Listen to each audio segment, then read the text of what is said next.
Welcome to the Hollywood Scholar. I'm Jed Morgan, and we have a report here that the CW has finally been sold after being on the market for quite some time. And apparently, it's been sold to this new company that I've never heard of called Nexstar.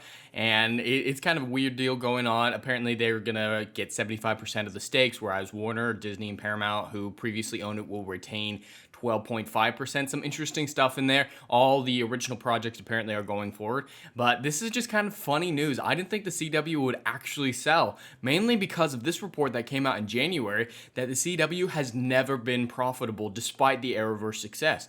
During the era of the Arrowverse, during the era of Supernatural on the CW, I imagine they were raking in money, but for some reason, they never turned a profit on this channel despite its really heavy hitter shows that were on it. So that's a really interesting thing to think about. And why would you ever buy something that was never profitable since its very inception? That's over like 15, 17 years of a company operating in the red. Why would you buy a company that had been operating in the red for nearly 2 decades? That just seems like an insane business decision from my perspective. I hope that they're making major change and they think that they can actually make things better at the CW, because it's going to take a lot of work to turn a profit if these shows couldn't even do the trick. And I liked a lot of these shows, at least in the early run. Supernatural is one of my favorite shows of all time, and the first few seasons of all the Arrowverse shows were pretty decent. But that's really interesting to think about, how they've never made a profit and they were able to sell.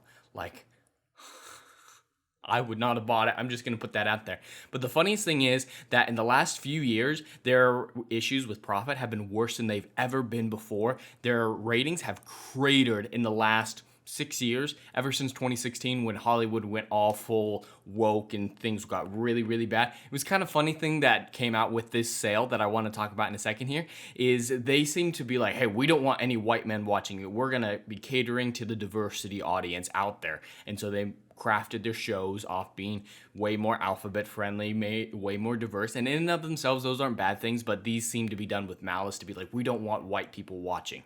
And guess what?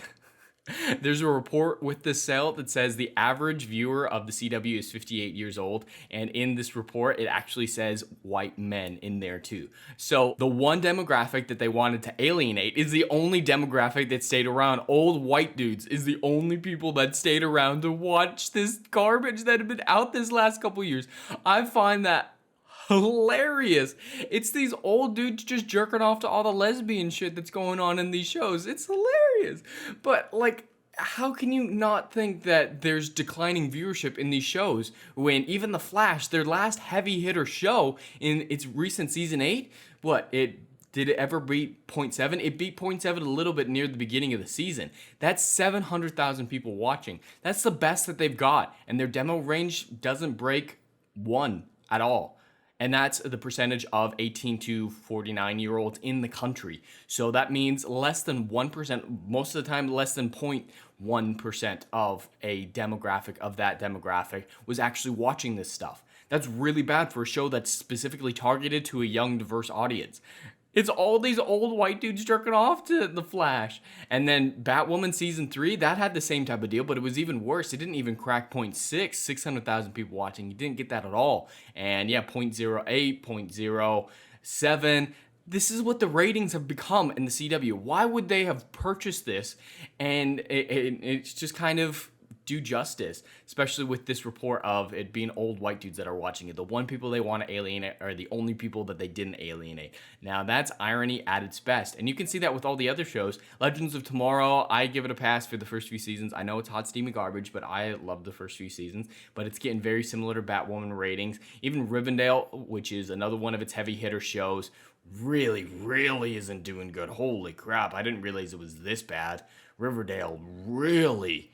Oh, I hadn't seen these ratings yet. I knew Riverdale was a big show, but not anymore, apparently. 0.03. Wow, this is the worst of them. I didn't think I'd see a rating on the CW worse than Batwoman, but wow. And then Walker seems to be the only thing that's actually remotely successful here, mainly because of the stardom of Jared Padalecki coming off of Supernatural. They broke 1 million viewers in a few episodes here. But some really interesting numbers that really explain why the company has been operating in the red for so long, and their hyper emphasis on wokeness and their desire to alienate the old white male audience has come to bite them in the ass, as they're the only people who stuck around. The people that they wanted to market towards didn't stick around. So I really hope with this sale that Nexstar really takes a hint from all this information, that they realize, hey, we need to stop trying to alienate a big portion of our fan base and focus on good stories over diversity, inclusion, stuff like that. Diversity inclusion is a neutral thing in my opinion. It is neither good nor bad. It is a tool that can be used good or can use poorly. CW definitely uses it poorly. The primary focus of any entertainment property should be on escapism, entertainment, and telling a good story. Hopefully Nexstar, whoever they are, decide to make that focus with their 75%, that they're like, hey, we're focusing on story. I don't give a shit about this. I don't give a shit about this. Just make good stories, and hopefully that they'll be able to finally get out of the red that they've been operating in since their very inception. So I don't know. We're kind of in a holding pattern to see if the CW changes. If I had to put money on it, I don't really put money on people changing, that Hollywood changes at all in any of these studios or networks in the recent years. I can't. I don't expect CW to change, but it's some interesting news nonetheless. But anyway, that's all I have for today. I'd love to hear your thoughts in the comments below. Please like and subscribe, and I'll see you in the next video. Anon.